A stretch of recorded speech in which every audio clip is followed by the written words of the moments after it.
that much, it's a little bit more difficult to play the game and make anything out of it. Probably go green here with 15 laps left to go on the stage, roughly. And I'm not a smart man, but it's going to be hard to get up to the front to win this stage for these guys. Second caution of the day for J.J. Yaley. Inside of 20 to go, stage 2, when we come back to Atlanta.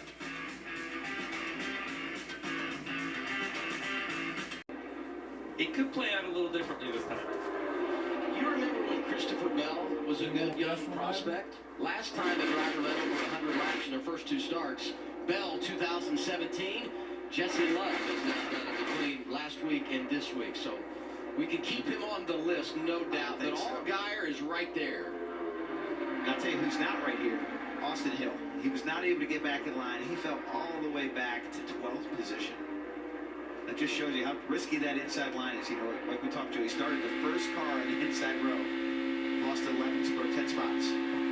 Huge risk to go down there. You think, boy, I got the front row, though. It could work out really well.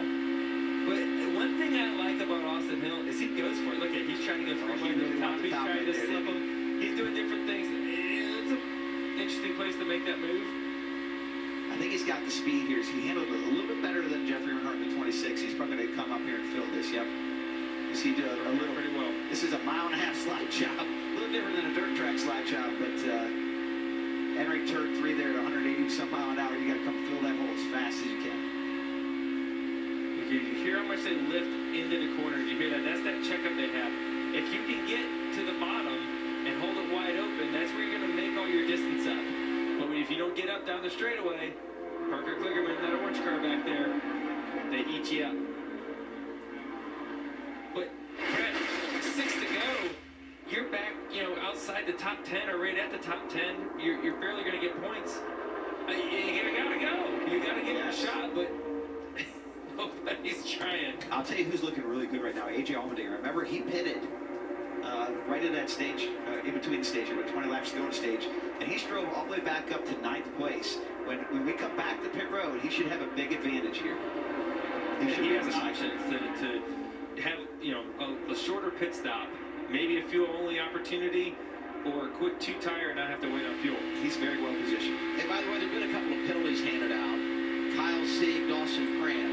The penalty was racing below that inside line, the double white and red line. That is out of bounds. Not significant when you talk about the drivers that have been penalized right here and where they're running, but keep that in mind late in this race. It's something we've seen called before. You have that out of bounds under this drafting situation to make sure no one's down there advancing their position. Yes, and a lot of fans ask that question to me all the time. What tracks can you run under the line? And it's not here, not Atlanta, not Daytona, Talladega, everywhere else, no track limits. It's a lot easier when it's a double yellow line, when it's 2 white lines and a red line. It's a whole lot harder to describe. They like to test those drivers' memories. They test us in a lot of ways. Well, here we go, 3 to go. This is when it's going to start getting busy. Coming to 2 to go. Yeah, you see in the back there, you see some moves starting to be made back there. You got some experienced drafters like we talked about. Allmendinger, Hill, Kligerman. Justin Allgaier in second, and you got to think that's where the move comes from, as we see a couple of penalties being served as we talked to John Hunter back down pit road. Apparently he thought the same thing we thought earlier, Joey, that maybe I should not be running this damaged car down. See, where's the move happen first, right? Everyone's building this up as they come to take the last lap.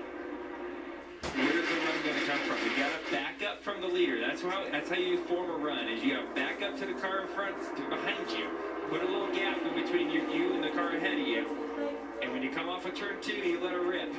And you try to build a run, but it doesn't look like he's doing it. No, he couldn't build a strong enough run there with the 7 car and Justin Allgaier. That's certainly the guy we're looking for. This is some good side-by-side racing here with A.J. Allmendinger.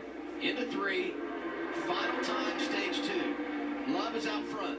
Allgaier's there, Herbst is there, but nobody making a move. Nothing going to happen. I don't think they're strong enough to make a move. Justin Allgaier's going to take a little peek low, but there's nothing there. Probably Herbst's actually going to get in early field. Jesse Love gets out the broom, sweeping stage 1 and stage 2. He's led 78 laps today. For the 6th time, the driver has swept the first 2 stages on a drafting track. Kyle Larson went on to win at Daytona 2018. The only time the driver getting the sweep has been able to get the checkered flag. Final stage on the way from Atlanta. Process saving fuel. Keep saving as you can. We're about 2 laps short right now. If I get to the end, keep saving as you can by 2, then 3/4. All is in your quarter. You can save as much as you need to. Yeah, I mean, it's hard to save fuel as the leader, but you know their pace right now is about 6/10 slower than their fastest laps. So he's most likely saving a little bit. But one thing you know is the cars behind him are saving more. And at what point can they go hard and they've saved their 2 laps of gas? It's going to take them, majority of this run to save.